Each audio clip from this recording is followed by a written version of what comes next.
Yo, what is up, everybody? Hollow 10 here with the first stream of Season 2 of PSL. We're in Stage 1B, going into Round 1 out of 2. Round 2 will start tomorrow at the same time. So make sure to be here. Make sure to watch your team. Make sure to cheer your team on. And we would love to see you guys shout out your teams and wish some good lucks.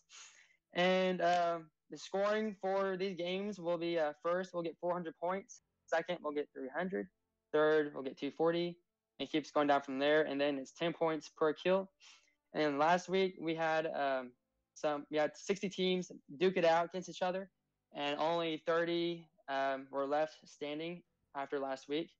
And after tomorrow, only 20 teams will make it out of Stage 1. So it'll be pretty interesting to see.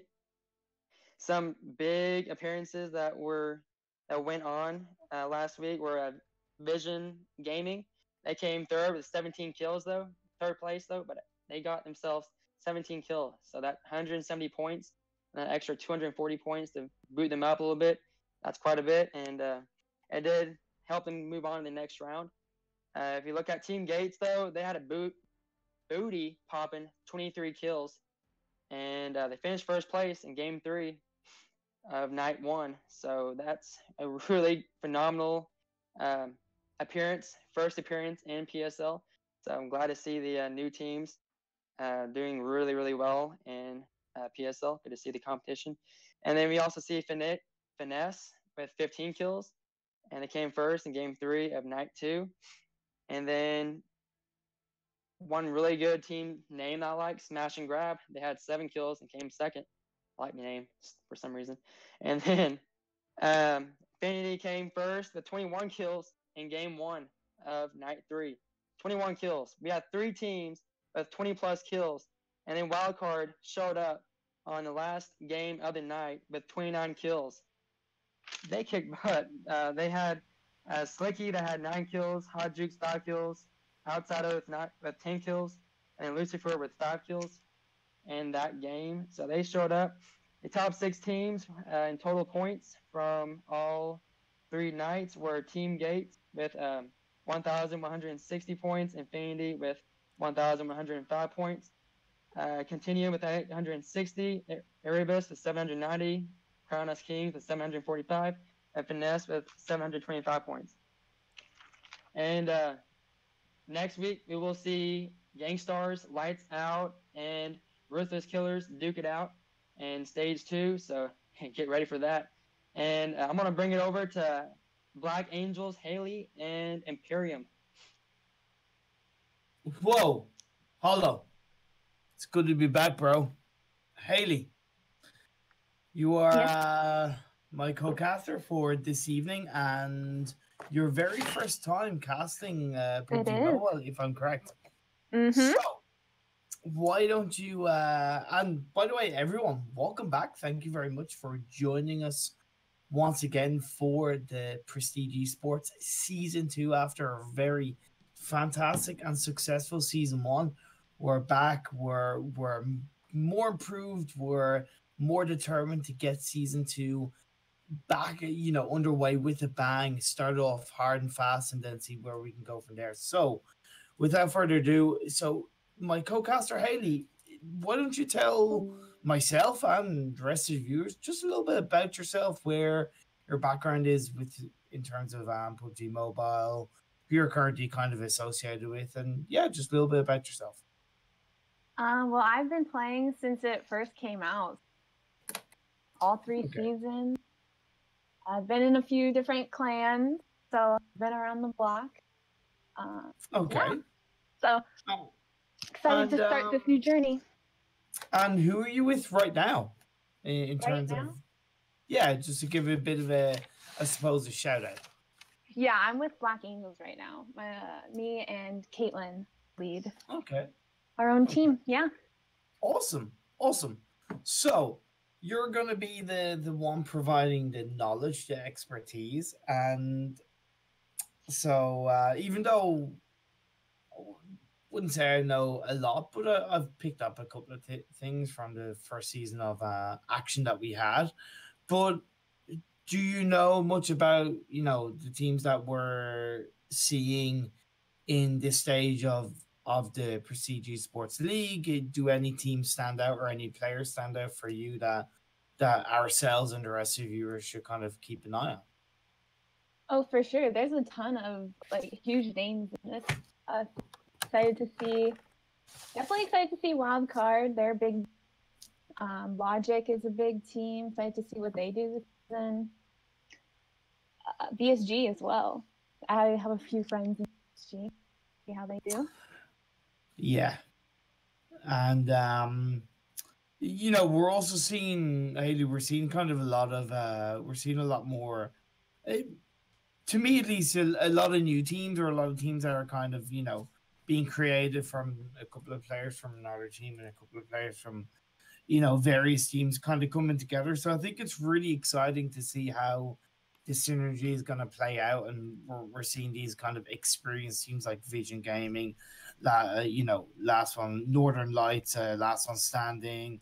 I want to give a shout out to, you mentioned Wildcard, my boy Hot Jukes, who was casting with me in a lot of season 1 of the Prestige Esports. So I'm really excited to see how it's going to come out for his team in this series. So we've got you know, we've got 30 teams that are going to be battling out. What kind of strategies do you think are going to come into play, Haley, you know, as we kind of get at the start of the game and as we progress further and further? Well, placement is super important in these types of games. So I feel a lot of people are going to try a little far off the plane, not drop hot too early and stuff. They don't want to get in encounters too early. Just want to survive till the end, you know? Yeah, kind of, you know, play to late game is generally the strategy that I think most teams will be looking to enforce. But, you know, when you are, let's say you are a team that has the attitude of, look, go hard or go home, and kind of looking to, you know, make a name for themselves, where are the, you know, the kind of the general hot zones that teams would look to be aggressive in? Definitely crates, either Nova or George crates. Those are big hot spots for a lot of the big teams, and especially Pachinki as well. Yeah. Very center zones, very center map. So it's very easy to land there and stay in zone for most of the game. It can get pretty hot there.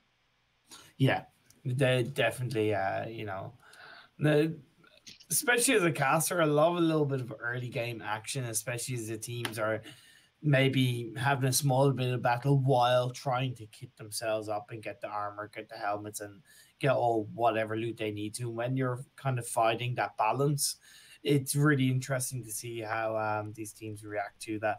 So, you know, synergy and team kind of communication, I find, is really important in these kind of tournaments and in this kind of situation, Haley. So on your end, the experience that you have of playing in a team, would it be that each team would have a certain shot caller that would make the final decision or make the decisions on where to go within the map, or is it they all give input and then it's just a team-wide decision?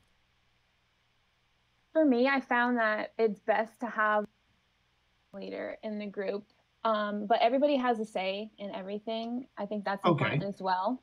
You always get like different perspectives, but for sure there should be a team leader that makes all the final decisions and all the responsibilities on them. Yeah, and then if so to speak, if poop hits the fan, then they get the blame, so to speak. But you know, that's always a bit of a risk when you're making those decisions. But one thing that I tended to see in the past, Haley, was in these team fights where teams know there's an enemy close by, they maybe played too much of a late game, especially as the zone is creeping in. And sometimes I felt like teams, I'm not going to say missed their chance, but they were just too passive in how they engaged onto the enemy team and gave the enemy team too much of a chance. I personally don't want to see that happening as much, but how likely do you think it's going to happen as these teams kind of get into the games? And what is kind of your recommended attitude or playstyle in that kind of situation where you know there's a team close by? I find it's hard when you know there's people you and you're trying to just make it to the top because you don't want to be the team that's taken out early. You want to be the ones that are like at the end there. So when you know there's people nearby, it's really just like whether or not you guys think you have the upper hand. Like if you think you have the better chance, absolutely go for it. But if you feel like maybe your loot isn't as good as enough or you're not in the best of position, you have to like think smart in those kind of situations. Yeah, because of course from our point of view, it's always hard to gauge what's in the mind of the players and what's in the mind of the team and how they're communicating. Of course, we can only go based on what we see, and we have a bit of an overall perspective. But how important is it then to have that sort of overview perspective of the game, i.e., where the zone is, where you are within that zone, how close, if you are to say so? Because sometimes I think teams get too narrow-minded in terms of where they are right now, whether it's a team or a certain amount of loot they're